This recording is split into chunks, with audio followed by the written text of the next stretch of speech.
queria só fazer uma pergunta a vocês. Quem é que não esteve aqui com a gente na segunda-feira passada? Só para ter uma ideia. Muita gente.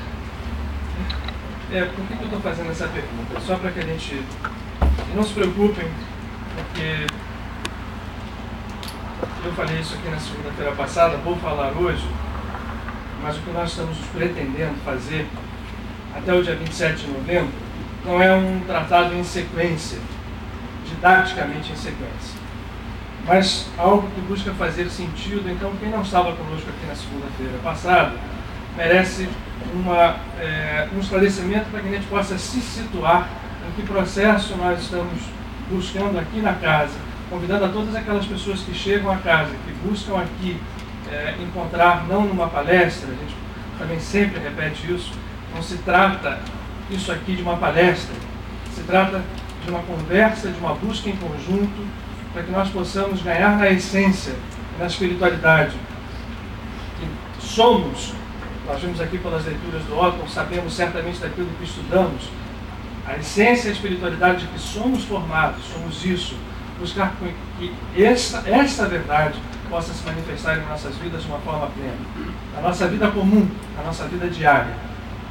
E aí o assunto que vem à baila, que é um assunto, eu acho que de tudo aquilo que a espiritualidade trata nesse terceiro milênio, não há outro mais importante, é o entendimento do que seja efetivamente a graça. E mais do que um entendimento a respeito do que seja a graça, de como nós, a partir desse entendimento não intelectual, um entendimento no sentido de mergulho, de perfundir a nossa essência com isso, como nós podemos fazer com que esta graça, esse estado de graça, se manifeste e se reflita na nossa vida, o que significa imediatamente refletir-se na vida do universo inteiro. Nós, então, fizemos aqui na semana passada uma brincadeira, né, e pedimos, que nós não vamos repetir hoje, até porque a gente já tem uma foto, que nós pedimos que cada um de vocês definisse, ou desse uma definição, cada um não, aqueles que se estimularam, começou com o Maurício, não sei se foi você que começou, alguém começou, e as coisas foram, e depois tivemos esse quadro branco cheio de definições, o que mostra com muita clareza, primeiro, uma grande riqueza que está dentro desse conceito. Nenhuma daquelas definições que foi dada e foi posta aqui, escrita aqui, era desprovida de sentido. E mostra ao mesmo tempo, nesta riqueza de conceito, a complexidade desse conceito. Como tudo na vida espiritual é paradoxal, mostra a complexidade do conceito, mas nós temos que achar a verdadeira simplicidade desse conceito.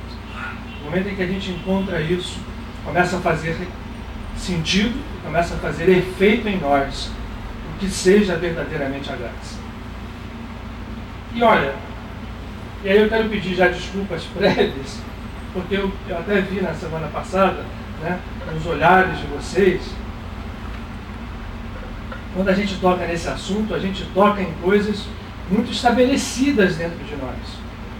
E a gente vai continuar tocando, porque o nosso objetivo é chegar no dia 27 de novembro, é onde eu quero esclarecer quem não esteve conosco na segunda-feira, e alguns de vocês estão aqui pela primeira vez.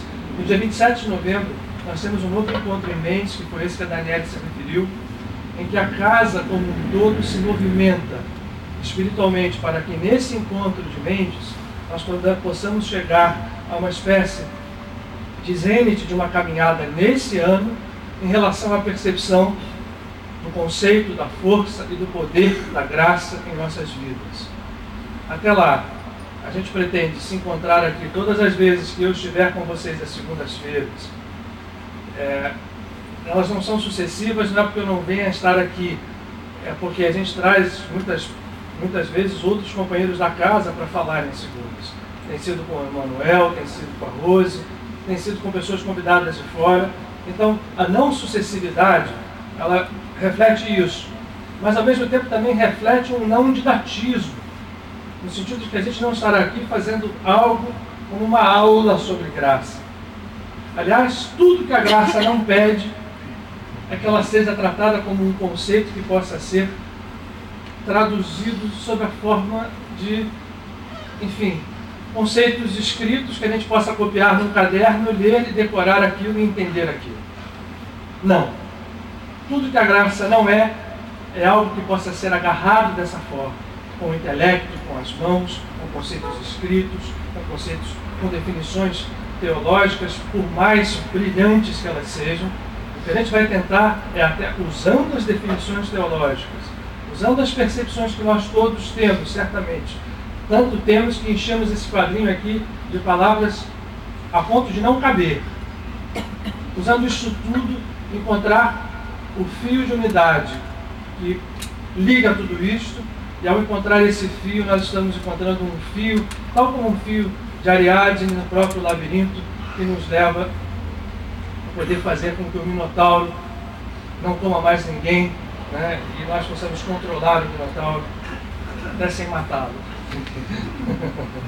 Mas enfim, então para quem não esteve conosco, esse objetivo em mente, nós chegarmos lá, preparados a trabalhar a graça em todos os sentidos, ele começa a se realizar agora. É portanto que a gente tem pedido a Rosa que faça as meditações. A Rosa tem feito meditações às 6 horas, às terças-feiras.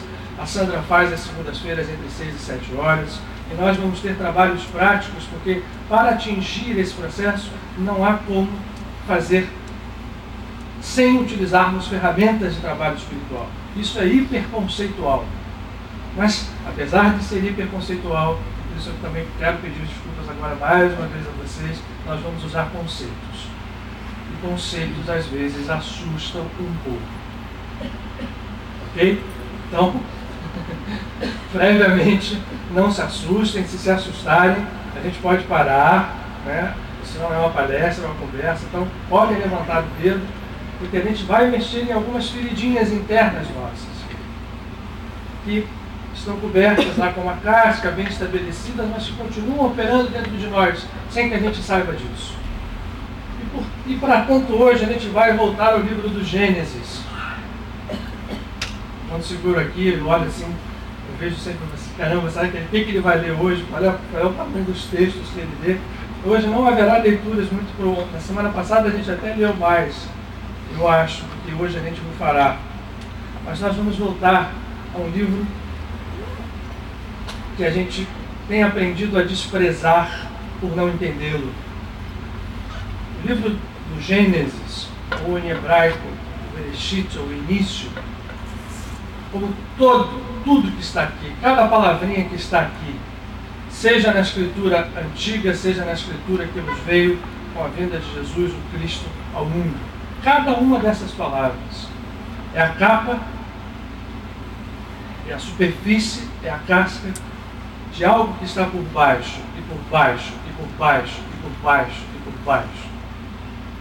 Portanto, quando a gente olha superficialmente as coisas, ou ainda em mergulhos não muito profundos, nós corremos o risco de nos perder pelo caminho. Mas os conceitos que estão aqui são de tal modo profundos, que eu me arriscaria a dizer que somente hoje, no estado evolutivo em que a humanidade se encontra, já dentro do que nós chamamos de um terceiro milênio de era comum, mas podemos contar esse tempo muito para trás, se faz estar aqui hoje possível e passível de ser entendido. Vocês viram o Marcelo aqui falar num tipo de abordagem que a gente vai depois deixar com que ele repita, outras pessoas repitam tantas vezes, mas como a gente disse, são cascas, cascas e cascas e cascas e cascas.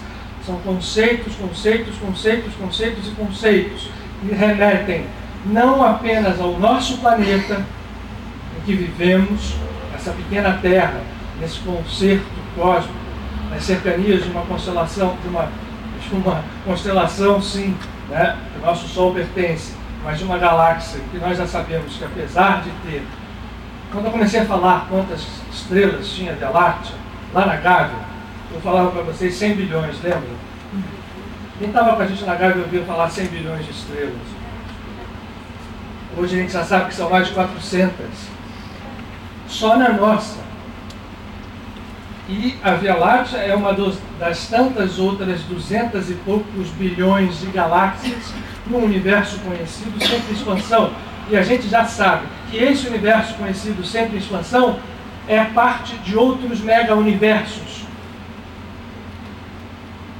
Então, quando a gente para pensar isso, a gente entende que o que está aqui, porque tudo é um, e a unidade se reflete em toda a criação, por maior que ela pareça, no tempo e no espaço, por maior que o infinito nos dê, o temor, quando a gente para pensar, imagine, né, o planeta Terra no meio de tudo isso. O nosso grande consolo é de que esses conceitos permanecem aqui, ainda que tenham que ser traduzidos por mergulhos sucessivos através dessas cascas. E os entendimentos vão crescendo à medida que cresce a proporção do nosso olhar. Enquanto nos olharmos como seres caídos, limitados, passíveis de tudo aquilo que a gente acredita que seja uma realidade, né, que nos espicaça como espinhos, nós continuaremos a ter um tipo de vida à nossa disposição. Quando nós abrimos o nosso olhar e passamos pelos portais estreitos que nos conduzem à verdadeira vida, também responde a nós esse universo da mesma forma.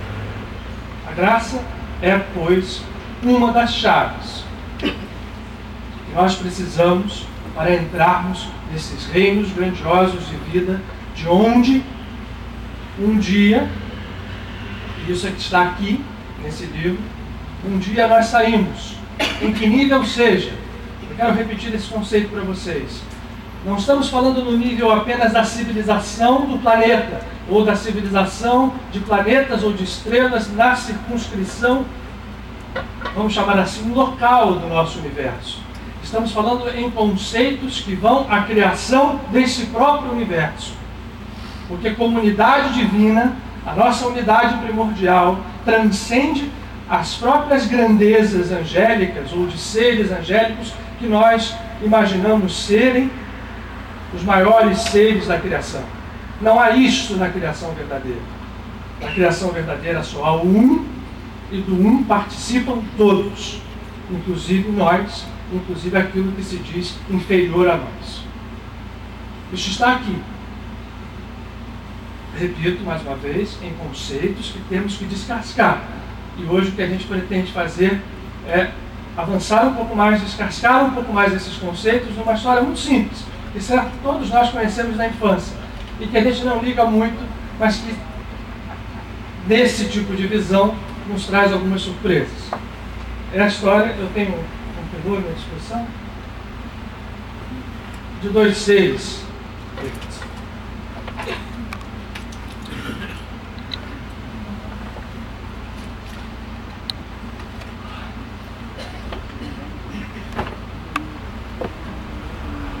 Todo mundo sabe quem foi. Caim e Abel. Os filhos de Adão e Eva. Né? Alguém quer falar alguma coisa para a gente acordar um pouquinho sobre isso? Já que foi tão legal a experiência da semana passada, que a gente escreveu coisas no quadro, e o David, se estivesse aqui, certamente ele falaria. O David tem uma percepção da Kabbalah que é muito interessante, mas olha, gente, aqui estão grandes segredos em relação a tudo que passa conosco hoje. Apesar de nós sabermos que Caim e Abel não foram duas pessoas físicas, né, que viveram há 4.000 anos atrás no Jardim do Éden, localizado na superfície do planeta Terra. Nós sabemos que isto é uma visão superficial, a maior de todas, nós sabemos que temos que mergulhar mais fundo nas cascas que nós vamos retirar, vamos tentar retirar um pouco hoje, com o tempo que a gente tem. Caim e Abel foram filhos de Adão e Eva, não foram? E Adão e Eva a gente sabe mais ou menos quem foram também. Oi? Gêmeos? Antes de Caim e Abel? Não, depois. Aí são Esaú e Jacó. Ah, sim, aí você está falando de outra coisa. Gêmeos antes, né? Bom, esse é um papo cabalístico antes de Adão e Eva, mas que a gente não pode mexer aqui. Né? São filhos anteriores, mas isso é uma outra história. Essa é uma prova de que existem outros escritos que se puxa por detrás disso, mas não é isso aqui. A gente vai se restringir a Caim e Abel. Quem lembra quem foi? Alguém matou alguém aqui? Caim matou Abel. Eu falei que eu não ia dar aula, mas eu deixo. Para decorar quem matou Caim matou Abel. Sabe como é que eu consegui decorar? Ah. Porque eu passei a prestar atenção que eu não conhecia nenhum Caim e conhecia os 3 ou 4 Abel. Uma boa forma, né? Vocês ouviram. De conhecer Abel e conhecer Caim, então ele conseguiu decorar para fazer a prova de religião que o Caim matou Abel. E vocês sabem por que o Caim matou Abel? Ciúmes, inveja. E por quê? Por que surgiu essa inveja? Segundo a... Vai lá, Cláudio, nosso estudante de Segundo teologia. essas duas, porque o Abel era louro, mas isso aí é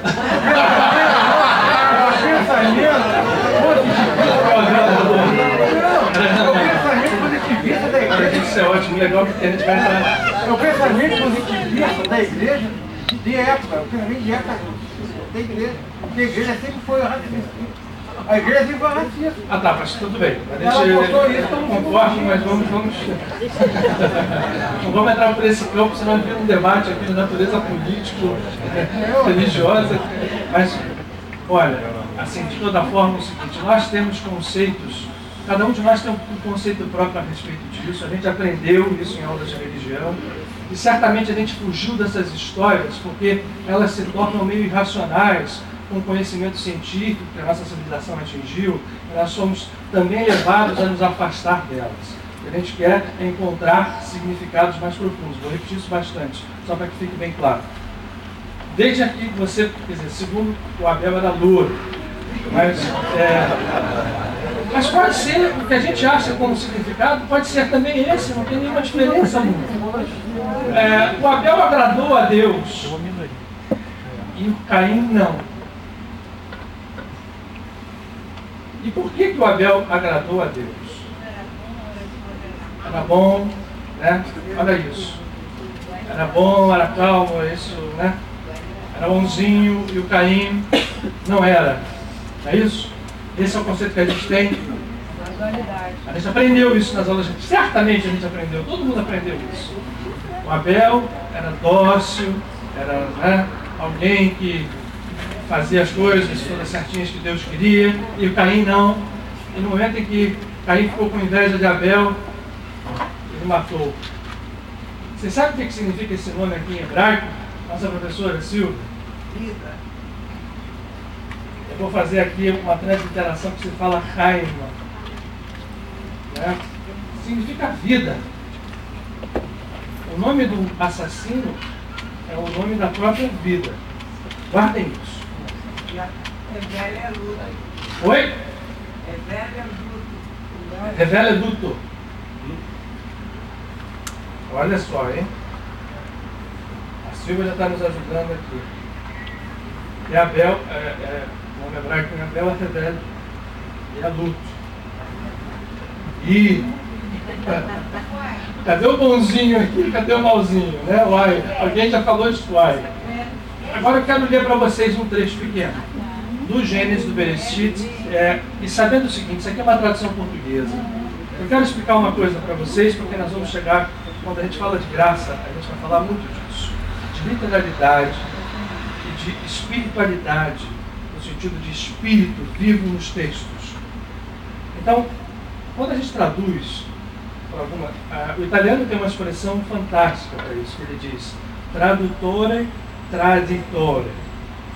O tradutor é um traidor, ainda que involuntário, porque ele pega algo, transforma em outra coisa, por mais fiel que seja.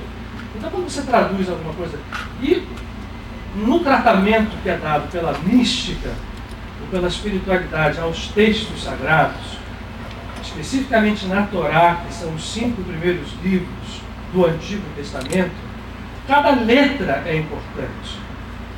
Então não são nem as palavras, e as traduções então sofrem um pouco. Mas como nós temos que falar aqui em português, a gente vai ler, seria assim em inglês, seria assim em francês, seria assim em qualquer língua ocidental, eu só com essa ressalva. Vamos ver uma coisa?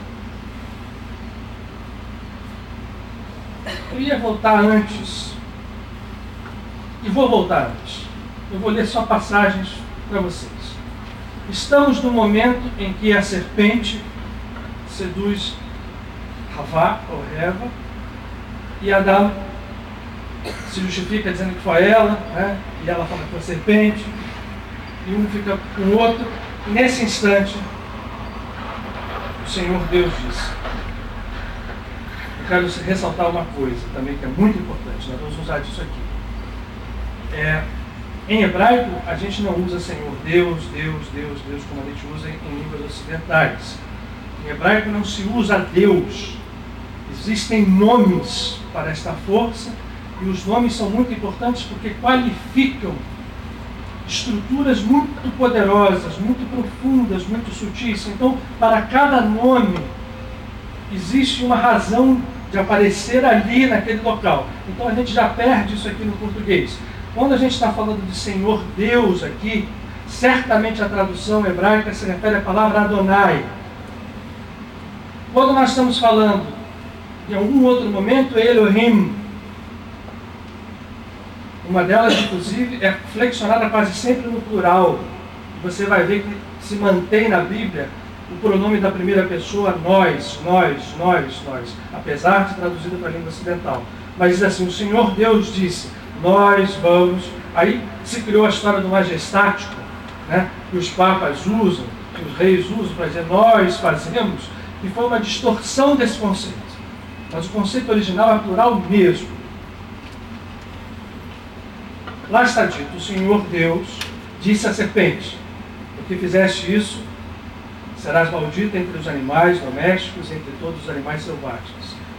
Para a mulher ele disse, multiplicarei os sofrimentos de tua gravidez, entre dores dará a luz a teus filhos, a paixão te arrastará para teu marido e ele te dominará. Para o homem disse, porque ouviste esta voz e comeste da árvore, do fruto que te proibi comer, a terra será amaldiçoada por tua causa. Olha aqui, vamos começar o que nos importa agora aqui, tá? Com fadiga tirarás dela o alimento durante toda a tua vida. Ela produzirá para ti espinhos e ervas daninhas, e tu comerás das ervas do campo. Comerás o pão com o suor do teu rosto, até voltares à terra de onde foste tirado. Pois tu és pó, e ao pó has de voltar. Lembra da história superficial? Superficialmente a gente pode ter uma interpretação aqui. Eu já proponho algumas outras a vocês. A primeira, lembrem-se que antes já estava Adão e Eva num estado paradisíaco, um chamado Jardim do Éden, onde ele era um criador ativo e que criava dando nomes aos animais. Foi dado a ele o direito de nominar e de viver daquilo. E quando se fez uma restrição a ele, foi assim, não vá comer o fruto da árvore do bem e do mal. A este é proibido que tu comas. Eles foram lá e comeram. Há uma coisa muito complexa aqui, que os Elohim dizem, agora eles conhecem o bem e o mal. Vão ter que sair desse paraíso. Saíram. E saíram como? Com esse tipo de decreto aqui. Vocês ouviram? Vai lavrar, vai sofrer, vai comer do suor, vai comer do trabalho, vai comer do esforço, vai à terra e volta para a terra. Alguém pode perceber que o pó e a saída do pó não é simplesmente o enterrar na terra, mas os ciclos reencarnatórios de ida e volta com uma lei do bem e do mal, ou uma lei da causa, do efeito, da ação e da reação, que passaram a ser submetidos a estas criaturas, que na verdade são arquetípicas, somos todos nós. Continua o livro. O homem chamou a sua mulher Havá, porque ela se tornou a mãe de todos os viventes. Aqui. E Adonai fez para Adão e sua mulher túnicas de pele e os vestiu. Aqui está chancelado o que nós falamos aqui. A túnica de pele e a veste de pele é o corpo físico. Até então, pois, a gente já pode depreender que estamos tratando de coisas que se passaram extra esfera física. Em que nível? Em muitos níveis. Em níveis próximos, se a gente se refere ao planeta e ao seu conjunto de planetas e de estrelas vizinhas, isso pode ser levado a níveis mais profundos ainda, a níveis de unidade de criação, níveis esses que nós não temos ainda intelectualidade para perceber, mas que nos são propostos. Os arquétipos vão a este nível. Não é uma camada só de interpretação, nem duas, nem três, nem quatro. Na Kabbalah se fala que a última é o sod, é o segredo para o qual não há palavra. Aí a gente continua. Eis, pois que o ser humano, diz o Senhor Deus, tornou-se como um de nós capaz de conhecer o bem e o mal. A gente falou isso. Não vai ele agora, não poderá ele agora, e assim é na Bíblia hebraica, há uma distorção de tradução, não poderá ele agora estender a mão para a árvore da vida, para comer dela e viver para sempre. Naquele momento, nós estamos impedidos de fazer isso. E é posto um querubim com uma espada flamejante à porta do jardim do Éden, para que não deixe que alguém sem capacidade pudesse entrar. O homem conheceu Eva, sua mulher, ela concebeu e deu à luz. Agora eu vou ler para vocês o texto todo, tá? É pequenininho. E deu à luz a Caim, ou Caim, dizendo: ganhei um homem com a ajuda do Senhor, disse Adão. Tornou a dar à luz e teve Abel, ou Revel, irmão de Caim. Sem comentários. Abel tornou-se pastor de ovelhas e Caim agricultor. Aconteceu, tempos depois, que Caim apresentou ao Senhor frutos da terra como oferta. Abel, por sua vez, ofereceu os primeiros cordeirinhos e a gordura das ovelhas. E o Senhor olhou para Abel e sua oferta, mas não deu atenção a Caim e à sua oferta. Caim se enfureceu e ficou com o rosto abatido. O Senhor perguntou a Caim: por que estás enfurecido e andas com o rosto abatido? Não é verdade que se fizeres o bem, andarás de cabeça erguida? Mas se não o fizeres, o pecado não estará à porta, então, espreitando-te como um assaltante. Tu, porém, terás de dominá-lo. Caim disse, bom parágrafo, tá? Seguimos. Caim disse a Abel, seu irmão: vamos até o campo. Mas quando estavam no campo, Caim agrediu seu irmão Abel e o matou. O Senhor perguntou a Caim: onde está seu irmão Abel? E ele respondeu: não sei. Acaso sou eu guarda de meu irmão? O que fizeste? Perguntou ele. Eu ouço a voz do sangue de teu irmão chamando da terra por vingança. Agora serás amaldiçoado pelo próprio solo que engoliu o sangue de teu irmão derramado sobre ti. Quando cultivares o solo, ele te negará o sustento e virás a ser um fugitivo. Eu vou dar uma parada aqui, é pouco que eu tenho que ler, tá? Mas eu vou dar uma parada aqui para chamar. Aonde está aqui que Abel era bonzinho? Alguém ouviu alguma coisa dizendo aqui que Abel era bonzinho e Caim era mal previamente a isso tudo? Eu falei para vocês que a gente ia hoje falar algumas coisas, isso tudo tem a ver com graça, tá, gente? Não se esqueçam disso. Isso aqui vai continuar até o seguinte: quando cultivares o solo, haverá, pois, que o solo te negará sustento e virás a ser um fugitivo errante sobre a terra. Caim disse ao Senhor: o castigo é grande demais para suportá-lo.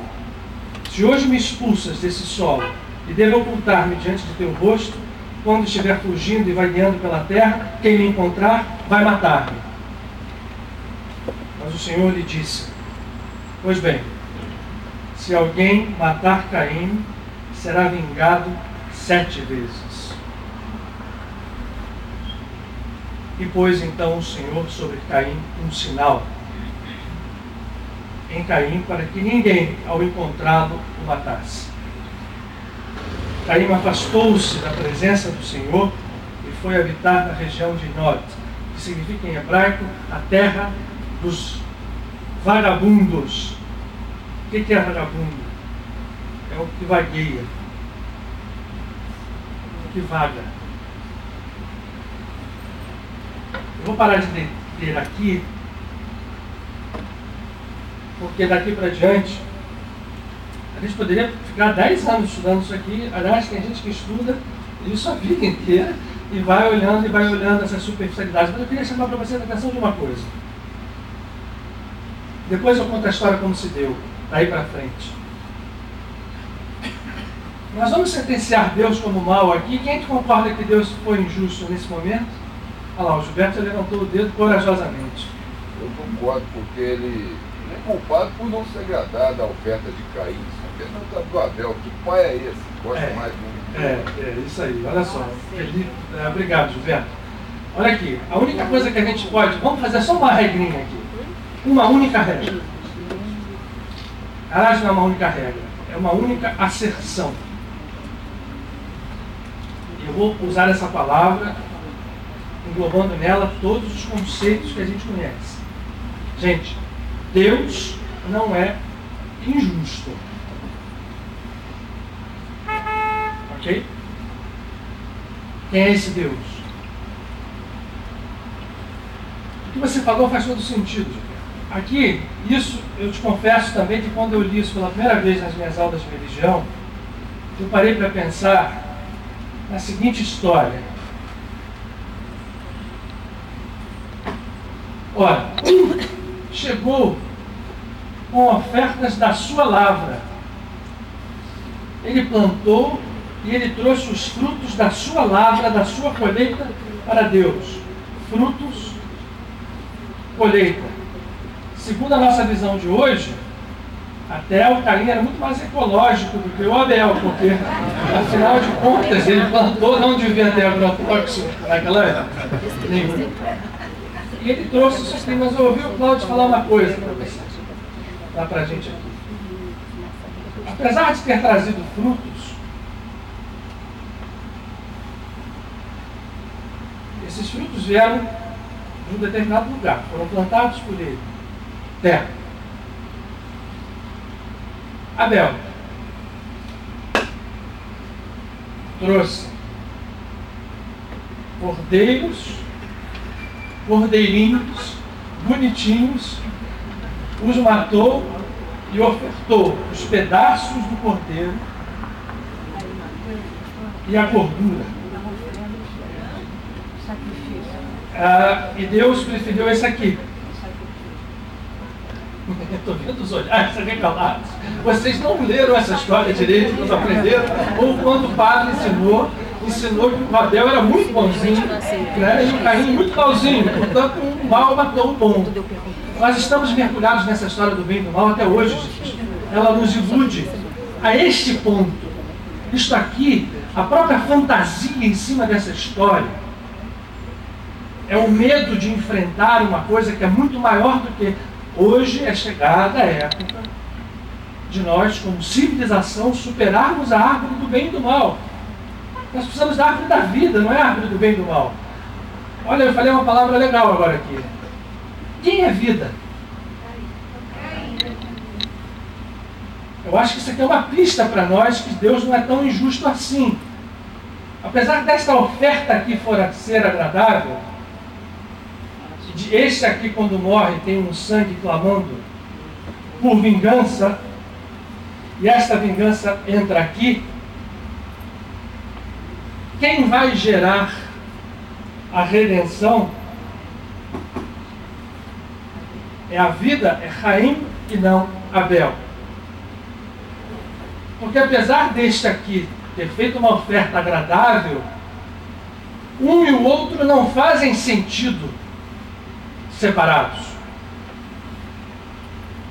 Então não há como nós enxergarmos um bom e um mal nessa história. Esse é o primeiro movimento. Vamos para alguns outros. Aí, símbolos abaixo da superfície. Cordeiro.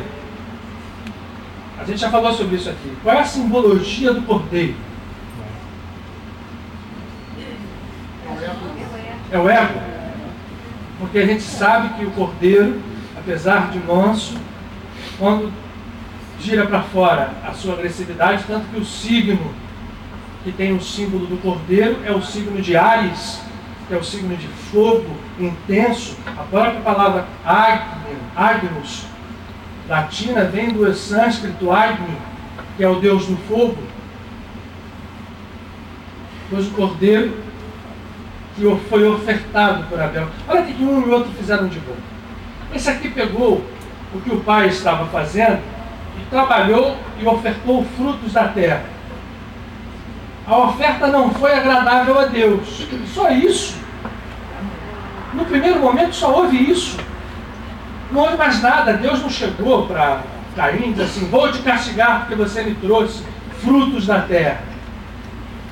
Simplesmente ele percebeu que o irmão dele tinha trazido coisas e ofertado coisas que tinham sido agradáveis. E aí que ele matou. Esse sangue aqui é depois. Esse sangue não está na nossa conversa agora.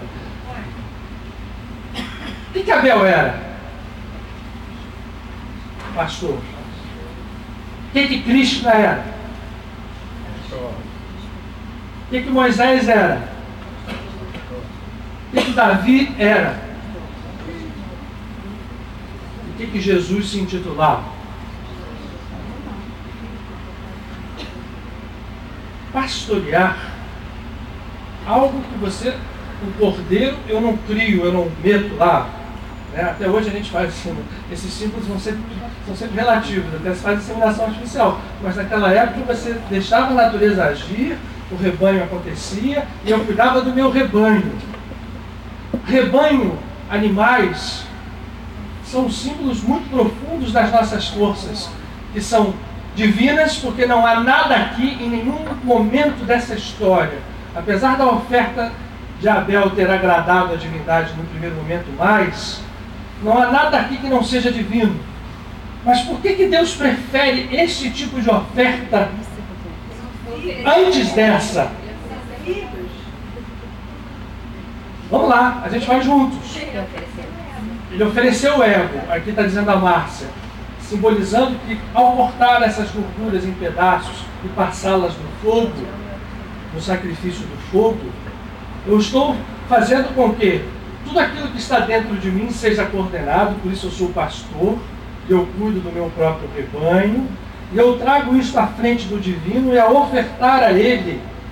O que é a oferta? Qual é o caráter da oferta, o caráter sagrado da oferta? Eu estou entregando alguma coisa que é minha a algo que tem natureza maior do que eu, e ao fazer esta oferta, eu estou, de alguma forma, me ligando a essa natureza. Isso é o caráter da oferta. Eu só vou a Deus, em qualquer ambiente religioso, quando eu quero me aproximar dele. Aproximar significa romper distâncias. Isto aqui ele fez. O outro fez também. Algo que não é ruim em si. Ele fez dentro da lei que estava atribuída ao seu pai. Por isso eu li aqui a expulsão do paraíso para vocês antes. O que foi dito a Adão? Você vai sair, você vai cultivar a terra, você vai suar, o trabalho vai ser duro, e você vai ganhar veste de pele, e vai ter que ir e voltar do pó. Esse tipo de oferta, dentro desta lei, foi ofertada por Caim. Abel percebeu, apesar do nome dele significar luto, e pode ser luto no sentido de transmutação, porque o luto se refere à morte, e morte se refere a uma passagem, a algo que você sai de um estado para outro. Ele ofereceu como pastor aquilo que ele estava pastoreando, os animais que ele carregava com ele, e que por amá-los, porque o ego não pode, o Abel, ele aqui nem é a figura crística por completo, porque ele está partido com o seu irmão. No momento que ele é morto, Ele é uma centelha que mostra, na verdade, aonde nós devemos nos basear e entender que o caminho que Caim fez é um caminho que não deixa de ser divino, mas é muito mais longo. Se nós vamos olhar a Bíblia continuando, Caim sai vagueando pelo mundo. Primeiro que ele sai com o selo, dizendo, olha, quem te matar vai ser vingado 7 vezes 7. Se vocês seguirem aqui adiante, eu não vou ler, para não ser extenso, vocês vão ver que Caim se casou, teve filhos dos filhos, e um deles, chamado Lameque, casou com 2 mulheres, Ada e Zila, e essas 2 mulheres deram a ele uma descendência, em que aparecem... Posso aparecer aqui? Tá? Acho que a gente não... Deram a ele uma descendência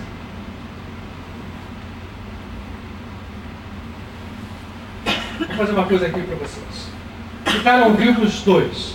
O pai, Adão, e o filho, Caim, que começou a vaguear pela terra. E o código do Bereshit mostra, no Gênesis, que é aqui de Caim que saem todas as estruturas que hoje nós conhecemos como civilizatórias do homem. Um filho tal criou os músicos, outro criou os negociantes, outro criou os artífices do ferro, do bronze. Né? Caim tem, em determinado momento, um descendente com esse nome aqui. Enoque. Adão teve outro filho depois, chamado Sete. Quem teve na palestra do Marcelo aqui deve ter ouvido esses nomes. Eu quero só lembrar o seguinte: nós estamos falando em conceitos casca de cebola, ok? Que valem para aquilo que o Marcelo falou e que valem para coisas mais arquetípicas ainda. Ok? Vale para o nosso planeta, vale para os planetas à volta, vale para as civilizações irmãs que tratam conosco e vale para coisas antes do nosso próprio universo ser criado. Ok? Sete começa a ter filhos e depois de um chamado Matusalém, tem um outro descendente chamado Enoque.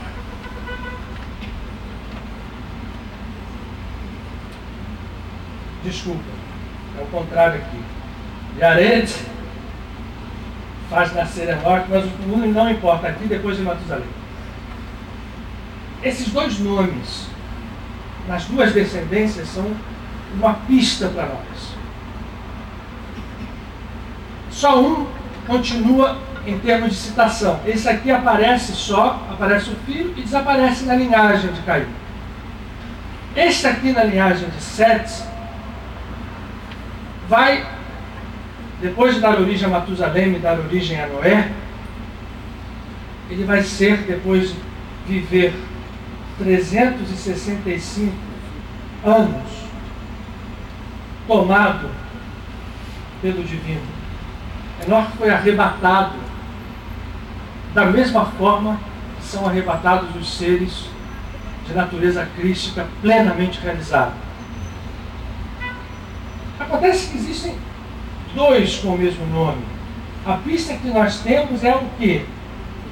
Esta história toda, no final das contas, vai se fundir numa história só. Apesar de esse Enoque aqui não ser citado como este, os estudiosos da Torá falam com todas as letras de que estamos falando de dois seres que são o mesmo. Filhos de dois que são aparentemente pai e filho, mas que se confundem nas suas descendências. Isso pode parecer muito complicado para nós numa primeira análise, mas a análise que nos importa é a seguinte: tudo isto daqui se funde num conceito, só num. E Enoque é o símbolo primordial dessa natureza, desta consciência messiânica, ou da consciência crística, que está em toda a humanidade, que no final das contas vem a ser revelada por todos os mensageiros que passam pelo mundo, os grandes. E não é à toa que todos eles se referem à metáfora, ao símbolo do pastoreado, como a ação mais importante a ser feita pelo ser humano. Vamos relembrar?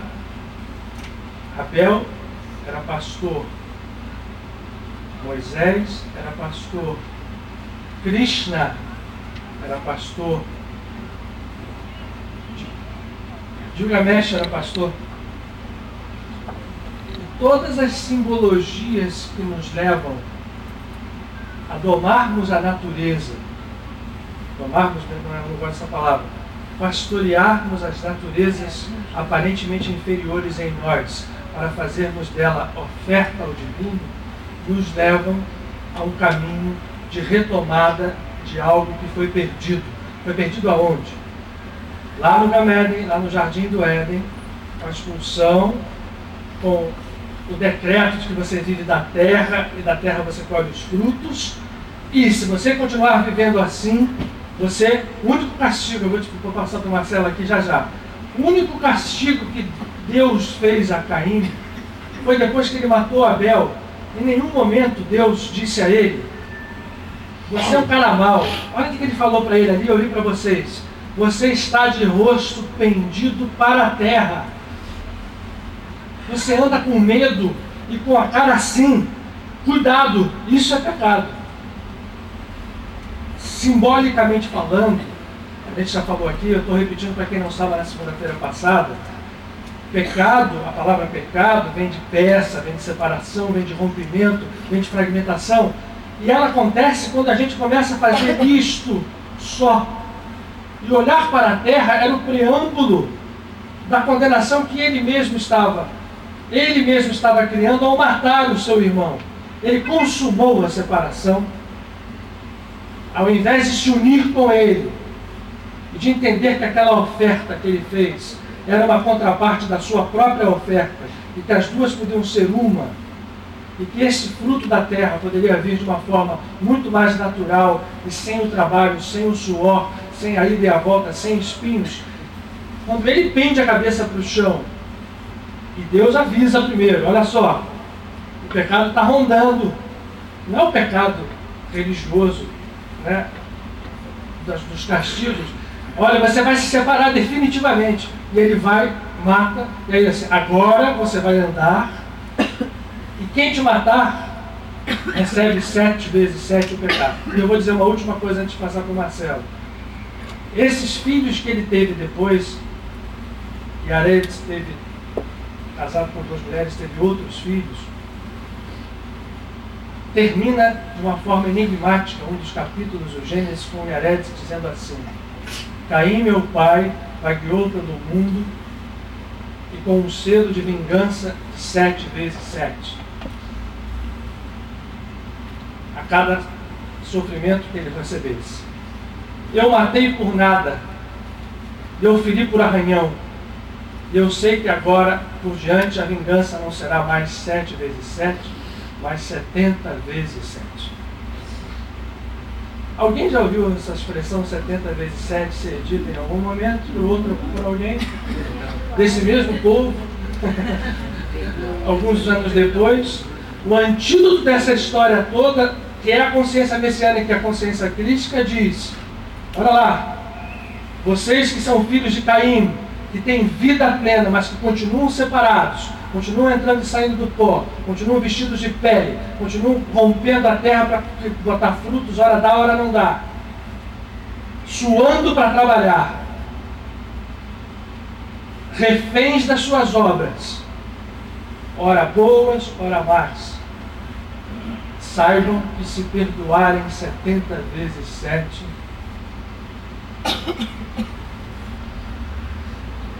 vocês começam a entrar na natureza crística.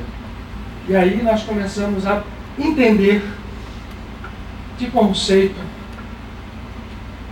está por detrás da graça. A palavra graça, numa das suas definições, ela foi dada aqui, ela diz assim: ela nos traz esse tipo de conceito, e isso é que muitas vezes nos atrapalha. Isso é de graça. O que é de graça? Eu não fiz nenhum esforço. Alguém definiu, e muito bem definido assim, algo imerecido. E eu falei para vocês aqui na semana passada, que há seres que se surpreendem com a própria graça, como Aurélio Agostinho, Santo Agostinho, que se vira num determinado momento e depois tocado do que ele chama de graça, desenvolve toda uma teoria sobre a graça, porque ele mesmo não entendia o que tinha acontecido com ele. Ele tocou inconscientemente esse reino. A graça é o pastoreio. Krishna, quando pastoreava, e quando no Bhagavad Gita ele repete incessantemente que o melhor devoto é aquele que se une a ele e traz as ofertas de fogo. E aí nós começamos a entender esses símbolos do fogo, quais são. A purificação interior pelo perdão, a purificação interior pelo amor, a purificação incondicional pelo não julgamento, por não olharmos o outro como alguém passível de ser morto por nós. Porque no momento em que eu olho assim, isto acontece. Se eu levanto o olhar, eu tenho outro ângulo de enxergar, e eu não vou julgar, eu vou ao contrário, perdoar 70 vezes 7 vezes, ou tantas quantas forem. E a graça que soa para nós estranha, porque é algo que a gente não fez força para conseguir, vai se refletir exatamente neste conceito de Caim e Abel. Abel não fez força, mas ele estava no caminho da graça, até que fosse morto por seu irmão. E o sangue que clamava da terra era o sangue que um dia, por isso se fala do sangue crístico, não é o sangue da figura humana de Jesus de Nazaré. O sangue crístico é esta essência retomada e revivida, a consciência messiânica, apontada para a humanidade inteira, e a disposição da humanidade inteira quando nós entendermos o que é viver em graça. Viver em graça significa, no momento em que eu estou unido a esta natureza divina, as coisas realmente acontecem sem aquilo que nós definimos como esforço. Mas vejam bem, eu vou parar por aqui, vou passar para o Marcelo, que ele fez e a gente não passei para ele. Mas faz esse comentário. Eu vou parar por aqui hoje. Graça, pois, é algo que transcende ao que nós concebemos como esforço. Isso viola um pouco a nossa natureza, porque nós temos natureza adâmica, partida, em que o esforço é tido como algo divino numa primeira lei. E esse esforço só apareceu depois do pecado original. E aí também, mas isso é apologia da preguiça? É claro que não. Não sejamos infantis a esse ponto. É entendermos que tipo de trabalho e que tipo de esforço nós temos que fazer para conquistar coisas e que caminhos devemos tomar. O pastorear é um dos símbolos que nós temos que trabalhar, e eu espero que nós venhamos a trabalhá-lo ao longo desses meses, até chegarmos ao nosso encontro. Porque atingir a graça significa sair desta desgraça, ou a ausência da graça, atribuída a Caim, por consequência de seu pai Adão. Lembrando que tudo isso são símbolos. Símbolos de símbolos de símbolos de símbolos. E aí o Marcelo vai falar sobre julgamento.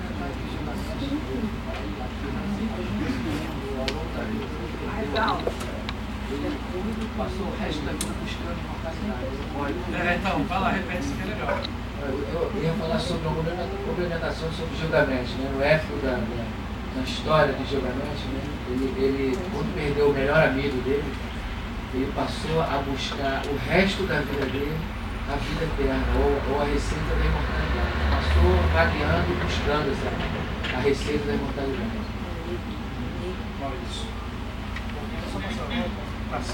É só saber qual é o significado de Deus ter protegido Caim, certo? faria sentido naquela hora Deus sinalizar Caim, porque indiretamente Deus está protegendo Caim. Depois que ele mata Abel, eu vou sinalizar para protegê-lo. Quem te matar tem 7. Veja como é interessante essa observação do Tarcísio. Numa primeira análise é isso mesmo. Então, o que a gente tem que fazer? Quando não tem sentido a letra, vamos aprofundar. Primeira explicação. Na tradução do hebraico para as outras línguas se perde o conceito. Não é uma proteção, é um selo, dizendo assim: você gerou uma ação, e esta ação será, porque é o seguinte, você matou, e ele que ele fala? Ele diz assim: eu agora vou sair daqui e o primeiro que matar vai me matar. Aí Deus diz assim: opa, se engana o cara que te matar achando que acabou. Não acabou não. Se ele te matar, ele morre pelo ferro, ele morre pela morte. E assim 7 vezes. Ok? Então não é uma proteção, é uma... Olha, você está criando essa lei para você. Essa lei do karma é a lei que você criou. E no momento que eu te selo com ela, você vai ser morto por alguém. Se você está achando isso, lembrem-se, a autocondenação, a culpa, caracteriza esses estados de separação que nós vivemos. E que são muito bem aproveitados pela serpente, né? Que em hebraico se chama Nahash, e que é um reflexo da nossa... Gente, a gente fica aqui, se vocês me provocarem, a gente vai embora. Peraí, o Maurício falou antes daqui, eu vou passar para vocês. Não, é que essa experiência da apometria mostra muito bem essa colocação de 7 vezes, né? Você pagará 7 vezes, porque foi feita uma apometria agora, uma pessoa da minha vida, e que aí, na apometria, personalidades se manifestaram, foi ligado à morte de sufocamento. Uma reencarnação que caiu no chão, ficou sufocado pela neve, quebrou o nariz, ficou sufocado pela neve, outra foi de afogamento, outra foi não sei de quê, outra foi de uma pessoa muito gorda e não conseguia respirar direito, porque em uma determinada vida essa pessoa matou alguém no sufocamento. Então, quer dizer, veio uma série, de repente, até 7. Quer dizer, deve ter alguma ligação. Assim. Claro que tem. Enquanto você não se liberta, você vai nessa lei, e ela vai se repetindo. Por que a gente, quando fala de reencarnação como algo que explica, mas que não pode ser usado como justificativa última para a evolução, às vezes as pessoas olham, mas espera aí, a lei é essa, tem que evoluir com a reencarnação. Tem, e se evolui realmente com a reencarnação, mas às custas disso, às custas de suor, às custas de esforço, às custas de sofrimento, nós podemos, entendendo esse tipo de processo, mergulhar em coisas mais profundas e mais poderosas, que passam. Aí a apologia da preguiça, a apologia do menor esforço, a apologia do imerecimento, nada disso. Ao contrário. Porque aí vamos referir a Jesus. O que Jesus diz? Olha aqui. Você não sabe o poder da oração. Você vai, ore e você ore e será atendido. Agora, ao do lar, para você ir com a sua oferta e ser atendido, primeiro, limpa o seu coração, se reconcilia com o seu irmão, perdoa. Aí depois você vai ao altar, vai fazer a sua oferta. Se você não faz isso, a sua oferta chega impura e você vai ter que pagar centil por centil, porque se você não se reconcilia com o seu irmão, você está a meio caminho de um juiz, que ele vai aparecer em algum momento, vai te levar para a cadeia, de lá você não sai antes de pagar o último centil. É uma escolha nossa. E sempre, infelizmente, a gente escolhe o pior movimento. A gente escolhe julgar, a gente escolhe continuar condenando, a gente escolhe medir, achando que jamais vamos ser medidos com a mesma medida. E essa talvez seja a maior das ilusões que nós passamos. Pode falar, Juliana, Hoje, alguém mais nessa plenitude da graça já vem nessa plenitude? Nós todos. Você quer dizer manifestada? Já manifestada. Não sei, deve ter. Tem gente aí, ó. Tem o Satya Sai Baba. Tem outras pessoas que certamente, o Chico Xavier, Joe Goldsmith. Eu vou chegando aí hoje. foi assim. Eu não entendi. Falem todas. Quem foi a mãe de Caim e Abel? Foi a própria mãe dele? É uma coisa que eu tenho na cabeça desde os dois. A gente já houve incesto naquela época. Quer dizer, de acordo com a Bíblia, foi Caim, foi Adão e Eva. Eles geraram 2 filhos. Cadê a filha que poderia ter gerado com o irmão? Como é que foi essa? Olha, tem outros irmãos nessa história, tem alguns irmãos hebreus, não fala. A Torá não fala isso, isso são escritos para, né, ao lado que são. Tem, mas eu só te pedi que a gente não falasse assim hoje nisso, porque são coisas que se estendem, mas no Zohar se fala sobre isso, certamente, se fala muito sobre isso, se você quiser, eu até mostro lá as passagens para você, aonde tem. Todo mundo já ouviu falar em alguém, agora a gente não sabe desse nome, a gente pronuncia Lilith. Então, é só um nome. Se nós somos essencialmente espírito, vivenciando momentaneamente o corpo físico e colocando a Terra como um reformatório, se alguém matasse Caim, estaria libertando ele da prisão. No que Abel, por não ter pecado nenhum, já ao ter saído do corpo físico, estaria liberto. Né? Então, partindo daí, seria uma... nós seríamos, então, ainda herdeiros desses pecados de Caim ali, ou estaríamos do lado do 7? Eu sou confuso em relação a isso. Olha, a única coisa que eu posso dizer a respeito disso é o seguinte: lembra que eu mostrei que as 2 descendências se uniam? Nós somos a descendência dos 2. Há nomes em comum, e isso significa alguma coisa. Mas sabe por quê? Porque tem gente lá embaixo, então aí não ouve. Não, porque eu estava vendo o seguinte, você falou que é 7 vezes 7. 7 vezes 7 é 49. Isso. Então 49 é 4 mais 9 dá 13. E 13 é a possibilidade de transmutação. Então, enquanto você está vivenciando o Caim, você ainda está na reencarnação, porque você está transmutando. E no Abel, fala 70 vezes 7. Quando você tem 70 vezes 7, é a possibilidade da unidade, que é o 10, que volta 1. Vai ser o 49, o 10 volta 1. Você viu como a riqueza das interpretações é muito grande. E nós todos certamente vamos... Eu queria convidar que vocês fizessem isso, mas não como exercício intelectual simplesmente. Isso é uma coisa que a gente precisa usar como instrumento de trabalho. Aí por isso eu vou convidar a Rosa para a gente fazer a nossa meditação de hoje. E depois o Maurício, com a música, a gente terminar. Por que a gente está fazendo as meditações aqui? Um nome. No estado de graça, uma vez que você tenha sempre a consciência messiânica, crística, você perdoe, você não julgue. A graça chega, e como você falou, a graça por si já traz tudo. Você não precisa fazer esforço, não precisa fazer nada, porque já é a graça. Uma vez que você começa a exercer o perdão, o não julgamento, amar o próximo, começa a vir o estado de graça. Tem toda a razão, então deixa eu explicar. O que eu entendi da pergunta da Cleia, se alguém já nasce assim, pronto, né? Eu acho que nós todos podemos chegar, e devemos. Isso é uma verdade. Esse é o nosso trabalho. O único trabalho que importa é atingir esse estado de graça. Alguns já nascem porque certamente já atingiram isso em outros momentos evolutivos e nascem no mundo nessa plenitude para ensinar os outros. Né? Afinal, é o nosso caso aqui. O que a gente tem que fazer é aprender e realizar isso dentro de nós. Você trouxe... vamos escolher então um aqui, ó. Eu gosto desse aqui, só para vocês entenderem. A Rosa quer falar uma coisa, vamos lá. Depois eu vou passar o dedicado no final. Só que eu só me lembrei do seguinte, as oferendas que o Yogananda nos ensinou a fazer foi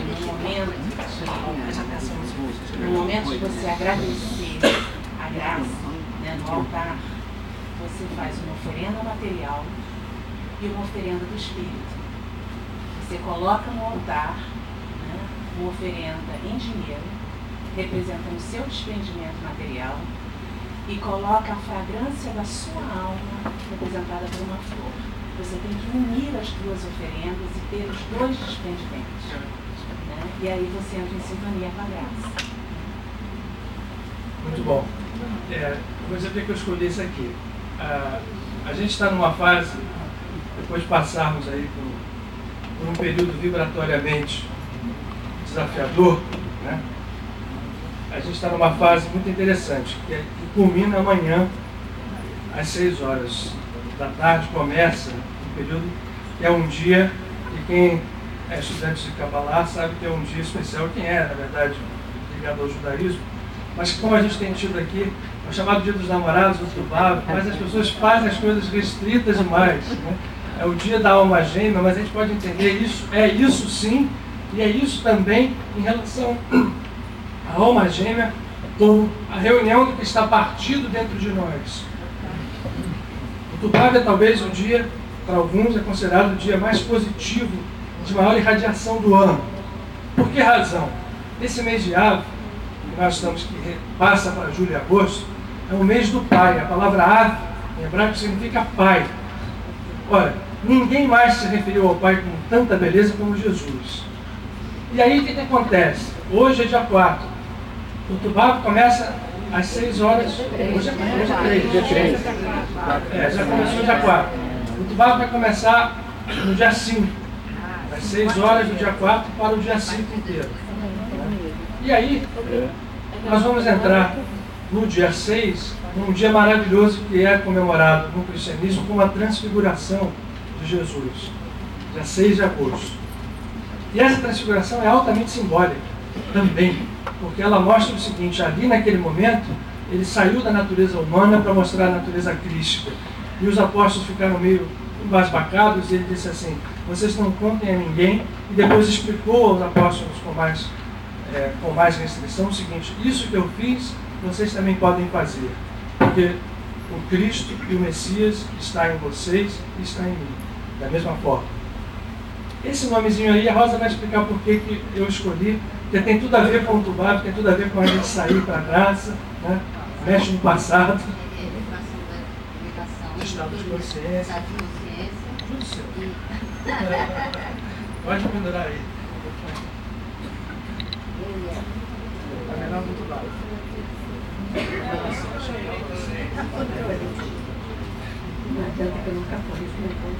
Vamos fazer um nome só, que a gente já está perto da hora, mas...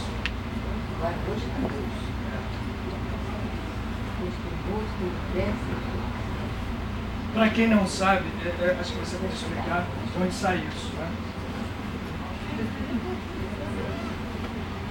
Ele é o primeiro nome dos 72 sopros de Elohim e a energia é para liberar todas as coisas pesadas, negativas do passado e elevar a nossa consciência. Num outro nível já de consciência, que é, ele se repete já como felicidade também, né? Ele se repete de novo nos 72 nomes no número 49. Ele está no número 1 e está no número 49, dessas duas formas diferentes. E nós vamos fazer essa meditação da seguinte forma: as letras são Vav, Rei e Vav, e de acordo com as vogais naturais, segundo o Abraham Goulart, a vocalização é Vá, Re, Vá. Então vamos fazer um relaxamento rapidinho. Vamos pagar. Só pedir uma coisa, depois passa direto ao Maurício, canta seja ouvido, seja ouvido. Pode terminar com isso? Passo do Pode passar direto.